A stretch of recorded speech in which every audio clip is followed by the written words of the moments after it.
Namaskar sir. Welcome to TG Telangana ఛానల్‌కి.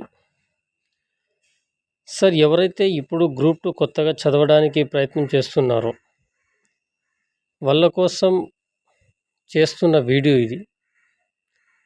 అయితే ప్రాచీన భారతదేశ చరిత్రలో ఏ ఏ అంశాలపైన ఏ విధంగా చదవాలి అనేటువంటి విషయం గురించి మాట్లాడుకున్నట్లయితే, తెలంగాణ గ్రూప్ 2లోని పేపర్ 2లో మొదటి యూనిట్ ప్రాచీన భారతదేశ చరిత్ర 8-9 మార్కులు వచ్చే అవకాశం ఉన్నటువంటి ఈ ప్రాచీన భారతదేశ చరిత్రను ఎలా చదవాలి, ఏ ఏ అంశాలను అవగాహన చేసుకోవాలి, బిట్ రూపంలో అడిగితే ఎలా అడగొచ్చు, అదేవిధంగా ఒక ఆర్డర్ వైజ్ అమర్చే విధంగా అడిగితే ఏ విధంగా అడగొచ్చు, ఒక జతపరచుడులో అడిగితే ఏ విధంగా అడగొచ్చు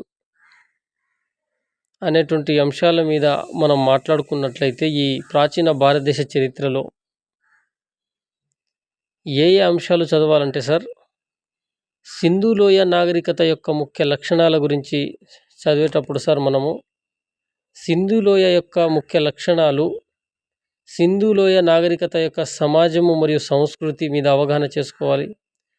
సింధు నాగరికత యొక్క పరిపాలన విధానాలు, సింధు నాగరికత యొక్క ప్రారంభం ఎలా జరిగింది, సింధు నాగరికత తర్వాత ఏం జరిగింది, ఇప్పటికీ బయటపడ్డటువంటి సింధు నాగరికత ప్రాంతాలు ఏమున్నాయి, రీసెంట్గా బయటపడ్డ ప్రాంతాలు ఏమున్నాయి అనేటువంటి విషయాల మీద అవగాహన చేసుకోవాలి. అదేవిధంగా సింధు లోయ నాగరికతలో మొట్టమొదటిసారిగా ఎప్పుడు తవ్వకాలు జరిపారు, వాళ్ళ లిపి ఏంటి, వాళ్ళు రవాణా సౌకర్యాలు ఎలాంటి రవాణా సౌకర్యాలు ఉండేటివి అనే విషయాల మీద దృష్టి సాధించాలి.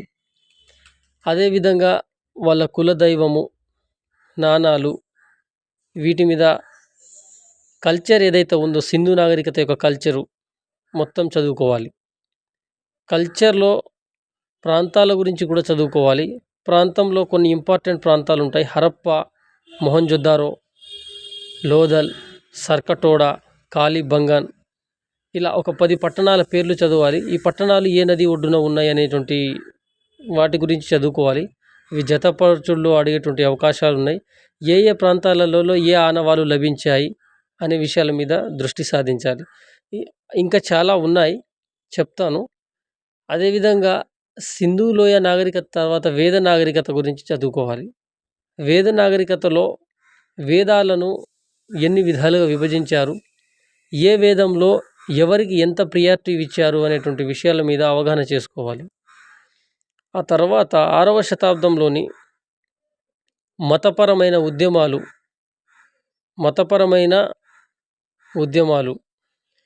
జైన మరియు బౌద్ధ మతం, మౌర్యులు, గుప్తులు, పల్లవులు, సామాజిక సంస్కృతి, మౌర్యుల యొక్క సామాజిక సంస్కృతి సహకారము, గుప్తుల సంస్కృతి మరియు సహకారము, పల్లవుల సామాజిక సాంస్కృతిక సహకారము, వీటి మీద దృష్టి సాధించాలి.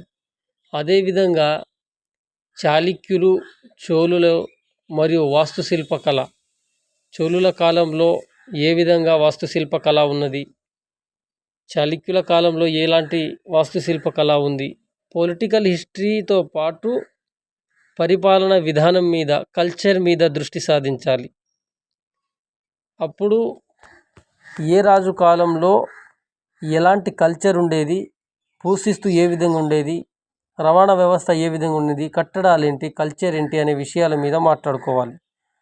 ఈ సింధు నాగరికత గురించి సపరేట్గా మనం చదువుకోవాల్సిన వచ్చినప్పుడు ప్రత్యేకంగా ఆ చాప్టర్లకి ఆయా అంశాల గురించి చదువుకుందాం. ఆ తర్వాత హర్ష మరియు రాజపుత్ర యుగాల గురించి చదువుకోవాలి.